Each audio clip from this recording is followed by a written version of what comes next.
მოგესალმებით. ჩვენ დღეს სტუმრად ჩამოგვივიდა სვანეთიდან ერთი კარგი ახალგაზრდა ბიჭი და ესეთი რამე მითხრა, რომელიც არის ძალიან იშვიათი ჩემს ცხოვრებაში.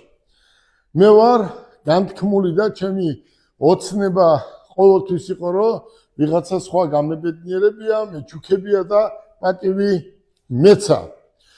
ამ დროს ერთი კარგი ახალგაზრდა სვანეთიდან, რომელიც არის ძალიან მაგარი სპეციალისტი ხესთან მუშაობის, მან დღეს ჩვენ ძალიან მნიშვნელოვანი საჩუქარი მოგვიტანა.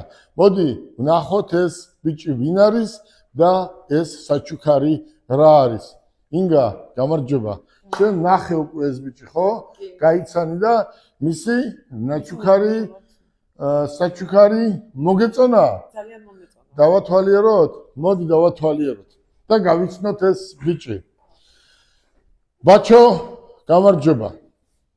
მე მინდა ბაჩო გავიცანი, არის ძალიან კარგი ბიჭი, არის სვანეთიდან და იცი თქვენ სვანები და მეგრელები არიან მეგობრები, ნათესავები და ერთ ქვეყანაში დაიბადნენ და ერთ ქვეყანაში ცხოვრობენ.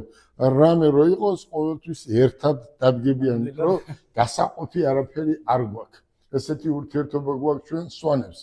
მე მინდა თქვენი ხელით გაკეთებული ნივთი, რომელიც მათეს დარჩება და მე ჩემს შვილიშვილებს ვანახოთ მთელ საქართველოს და ნახევარ მსოფლიოს და ამისთვის დიდი მადლობა მინდა გადაგიხადო.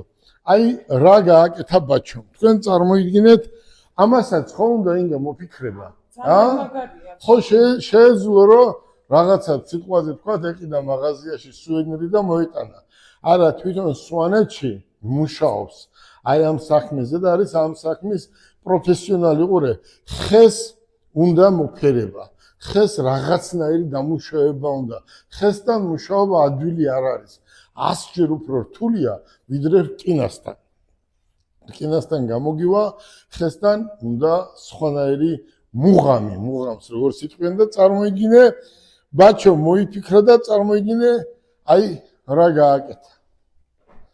აი ეს არის ჩემი გვარის, ჩემი სახელის გერბი, რომელიც ჩემს კაბინეტში დაიკიდება და ალბათ ჩემთვის ბაჩო, ეს არის ყველაზე მაგარი საჩუქარი.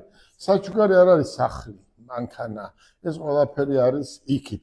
საჩუქარი არის ეს სუვენირიც არ არის, არ ვიცი, შეუფასებელია რა შევარხვა ისიც არ ვიცი, ხო? აი ხისგან